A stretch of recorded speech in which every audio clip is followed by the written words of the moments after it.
Lamplight Audiobooks presents The Bondage of Love by Cookson, narrated by Susan Jameson. The Bondage of Love. Only after returning from his well-attended funeral did Fiona Bailey realize just how much she would miss Davey Love. Despite her initial doubts and prejudices about this rough-hewn Irishman, towards the end of his life she discovered qualities about him she had previously overlooked.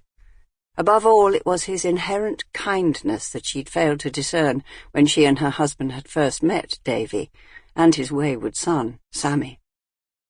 The Baileys, Bill and Fiona, lived in the Tyneside town of Fellburn, where Bill was a successful building contractor. Years before, he had met and married Fiona, a young widow with her own loving family, to which they had shortly added by adopting the orphaned Mamie. Then, when one of Fiona's children, Willie, acquired a new friend, Sammy, it was he and his father, Davey, who by one means or another helped change the lives and fortunes of the Bailey family. Now, with Davey gone, there would be new challenges to face. It had been agreed that Sammy would live with them. But would this formidable lad with his colourful language fit in as a fully-fledged member of the Bailey family? As for Fiona, it was she who bore the brunt of the arguments and disagreements that were an inevitable part of life in the Bailey household.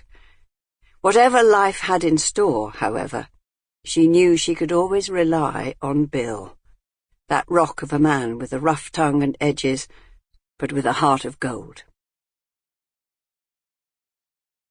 Part 1. Prologue. It had begun between Katie Bailey and Sammy Love on the day Sammy's father, Davey, was buried. It was then that Sammy, aiming to comfort Katie, told her that his father had asked him to talk to her. Having had a private weep in his bedroom, Sammy went across to Katie's room and told her just that he'd been bidden by his father to talk to her because she was lonely. And it was strange that Katie should be grateful to him, for if not bitter enemies, they'd been antagonists for some years, ever since Willie, Katie's younger brother, became attached to Sammy Love, a common, loud-mouthed, swearing, brash 9-year-old. The association had disrupted the family and upset Willie's mother, Fiona. Fiona was of the middle class, and naturally she did not wish any of her children to associate with such as Sammy Love, an urchin from Bog's End, whose father had done time in Durham jail. But this wily youngster had proved himself of such— Sample complete. Ready to continue?